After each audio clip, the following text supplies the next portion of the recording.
He spent 10 years starting things and 10 years building nothing. This is the story of Trevor.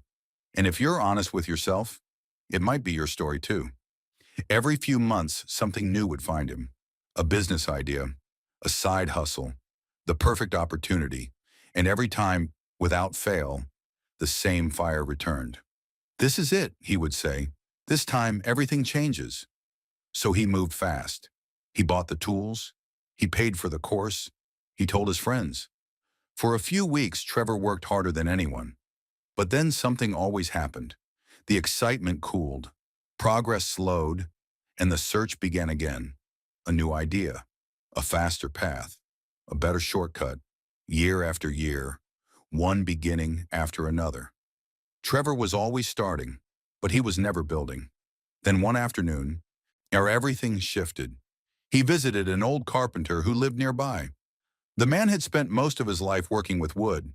His workshop was small, simple, but every piece inside it, every table, every chair, every cabinet was beautiful. Trevor asked him, "How long did it take you to get this good?" The carpenter smiled. 30 years. Trevor laughed. No, seriously. But the carpenter wasn't joking. He picked up a rough piece of wood, set it down, and began to sand it. Slowly, patiently, without a word. Then he looked up. Most people want the finished table, but they don't want to sand the wood. That sentence didn't leave Trevor, because for the first time he could see himself clearly. Every time the work got slow, he ran. Every time progress required patience, he quit. He hadn't been working toward success for 10 years, but he'd been escaping the work that creates it. The word that kept coming back to him was one he had avoided his whole life: consistency. That night, Trevor opened his Bible. He found a verse in Proverbs he had read before, but never really heard. Wealth gained hastily will dwindle, but whoever gathers little by little will increase it. He sat with that for a long time. Then he read another.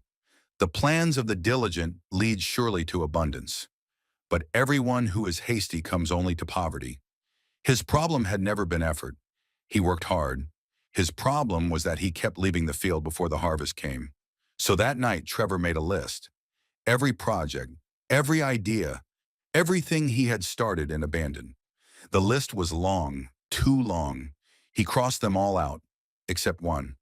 The skill he had walked away from too soon. The work he had never given a real chance. No shortcuts this time. No waiting for the next exciting thing. Just steady, faithful work. Day after day, week after week, month after month. Years later, Trevor stood in his own workshop. Shelves full of finished work. Customers who trusted him. A skill that had grown slowly and stuck. His income had grown. His life had finally become stable. Not because he found the perfect opportunity, but because he stopped running from the slow work that creates everything worth having. The mistake most people repeat for years isn't laziness, it's impatience. The constant chase for something faster, something easier, something new. But Proverbs has always pointed another way. Steady diligence, faithful work, progress made little by little. Because the wealth built slowly is the wealth that lasts.